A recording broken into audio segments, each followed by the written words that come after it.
Good day po sa inyong lahat at ito po ang inyong lingkod, si Erwin Sambat mula sa Solar Kapampangan para magatid ng konting kalaman tungkol sa solar application. Ang topic po natin ngayon ay tungkol sa aking ginawang DIY solar water pump timer na gamit ang Allen timer para mapaandar at mapahinto ang aking 12 volts water pump system. Simulan na po natin.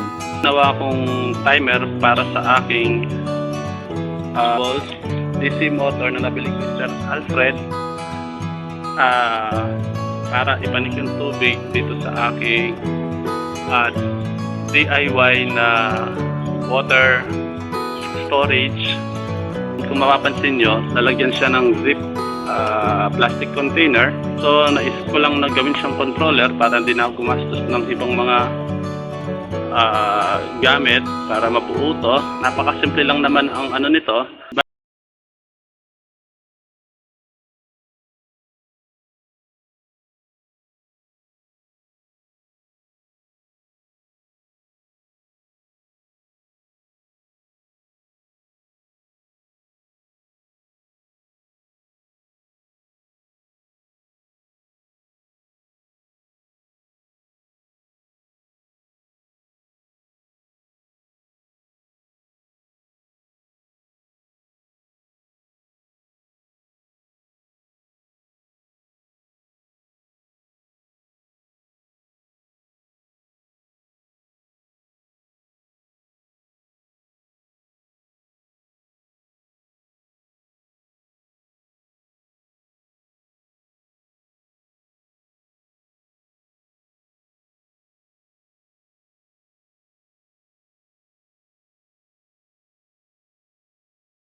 Kung saan mo mapoprogram kung ilang minutes per pindot nitong button na to.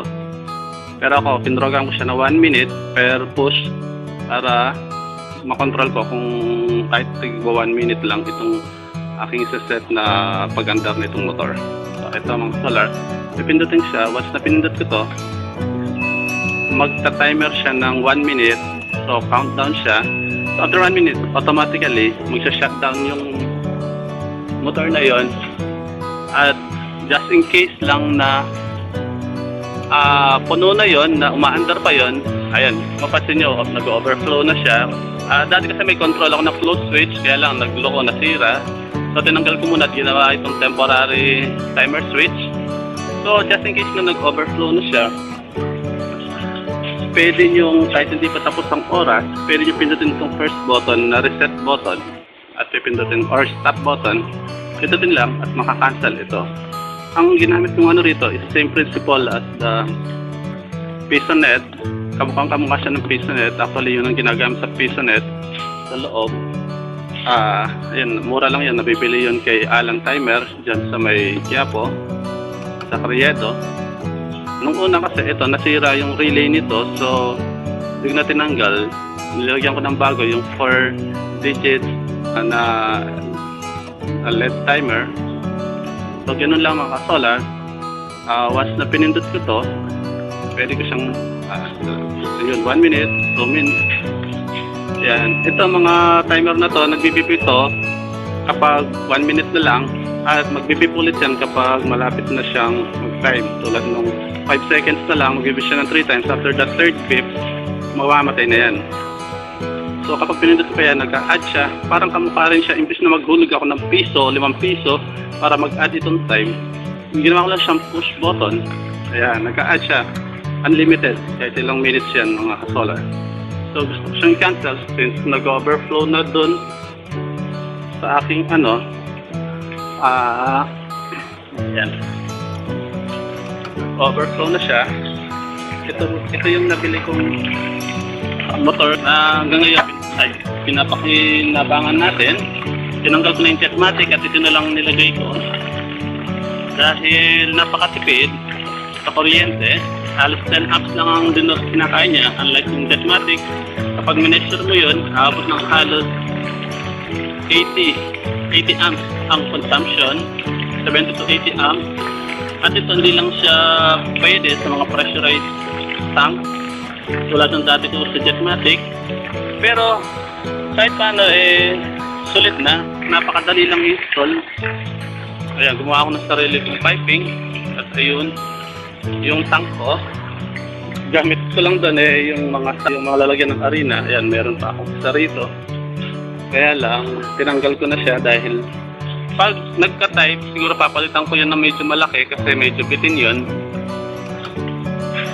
Papalitan ko siya ng medyo malaki siguro. So, ayan ang solar. Since nag-overflow, pwede ko na siyang stop. Balik tayo dito sa parang magulo kong setup na controller. Ito yung nagpapa-under sa kanya. May dalawa akong battery dito. Ayun, ito napulot ko lang sa junk shop namin to. Medyo okay ba? No-test ko sa battery analyzer. Lalo na yung isang yun. Ito medyo mahina na pero medyo okay pa. Tapos, medyo mainit ng konti. Ito yung controller ko. Okay, kung mapansin niyo, ito yung dati ko nang pinusto before, yung aking relay na may CPU controller na nagko-control ng nagka-cut ng voltage ay nagka-cut ng amp kapag nasa 14.4 na naka-set sa 14.4. Dati na-explain ko na to. So, tapos, actually ang ginawa ko rito, kung mapapansin nyo, dalawa yung analog meter ko rito o amp meter. Ito kasi may capability na kapag over kapag nasa maximum voltage na 14.4, ikakat niya yung amps na pumapasok dito sa primary battery ko at lilipat dun sa isang accessory battery ko. Itong accessory battery, ginagamit ko lang ito sa mga lighting. So, kapag nag-full charge na yung battery ko, automatically, lilipat na yan. Dito gumawa ako ng maliit na analog meter. Lilipat na yan dito para at least hindi na ako mag-dedicate ng another panel para dito.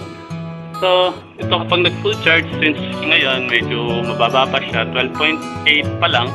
Pag nag-14.4 yan, automatically, nakaprogram to na magta-transfer, idadump niya yung amps from primary battery to secondary. At dito na dadaan yung